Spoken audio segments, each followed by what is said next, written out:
Assalomu alaykum, hurmatli mijozlar, hurmatli fuqarolar. Men Xalq banki boshlig'i Dilshod Ulashqulaman. Men sizlarga hozir o'zimizdagi bor produktlarni, tadbirkorlikka qiziqish bor odamlarga boy imkoniyatlarni tushuntirib o'taman. Prezidentimiz yurtboshimiz tomonidan qaror qabul qilingan o'sha qarorlar asosida siz aholi, tadbirkorlar, fuqarolar uchun bankimiz tomonidan bir necha turdagi kredit mahsulotlarini ishlab chiqargan. Bundan tashqari mahallada hokim yordamchilari orqali har bir oila tadbirkor dasturi asosida kreditlar ajratilyapti. Ushbu kreditlarni davomiy yetish uchun bankning o'zining mablag'lari asosida moliyaviy ko'mak inklyuziv. Bundan tashqari prezidentning PX312 sonli qaroriga asosan tadbirkorlikni rivojlantirish uchun ajratilgan 300 million so'mlik kreditlarimiz bor.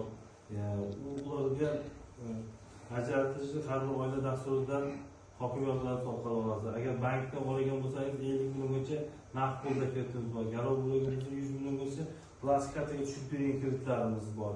Yillik 25 yil. Undan tashqari 312 sonli qaror bor. Oldin imtiyoz kredit olib foydalanib yopgan bo'lsa, davlat ro'yxatidan o'tgan bo'lsa 300 million so'mgacha kredit mablag'imiz bor. Ushbu 300 milliongacha kredit mablag'imiz 100 milliongacha garovsiz, ta'minotsiz bo'ladi, ya'ni sug'urta tomonidan bo'ladi. 100 milliondan oshgan qismi bo'lsa, garov ta'minoti bo'lasizlar.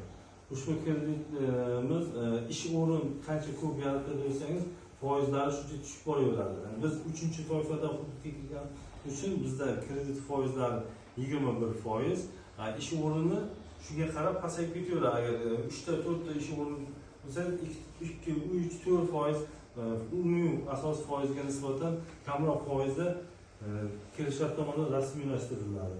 Undan tashqari shu moliyaviy ko'mak, bu oldin imtiyozli kredit olgan bo'lsa, o'zi tadbirkorligini masalan mayizchilikmi yoki chorvachilikmi yoki bir ishlab chiqarish davom etayotgan bo'lsa, o'shani qo'shimcha davom ettirish, yana kengaytirmoqchi bo'lgan bo'lsangiz, o'sha 50 millionlik kreditni taklif qilamiz. Ushbu 50 millionlik kreditimizda naqd pulda bank kassasidan ajratamiz. O'sha faoliyatingizni amalga oshirib kengaytirib olsangiz bo'ladi. Yo'q, undan ko'proq kerak bo'lgan bo'lsa, uni ko'prog'i ham bor.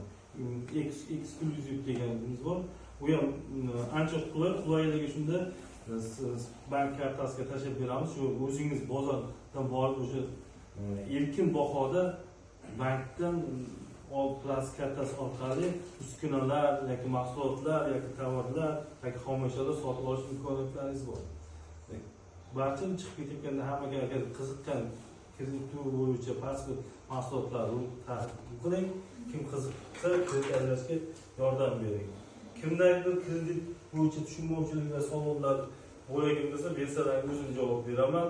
Agar kimlardir qandaydir biz tomonidan qilinayotgan xato va kamchiliklar bo'lsa, aytsalar o'sha xato kamchiliklarni mana shu yerda davlatda masalasini mana bank xodimlari, mutaxassislar yechib ketamiz. Kimdan masala bo'lgan bo'lsa.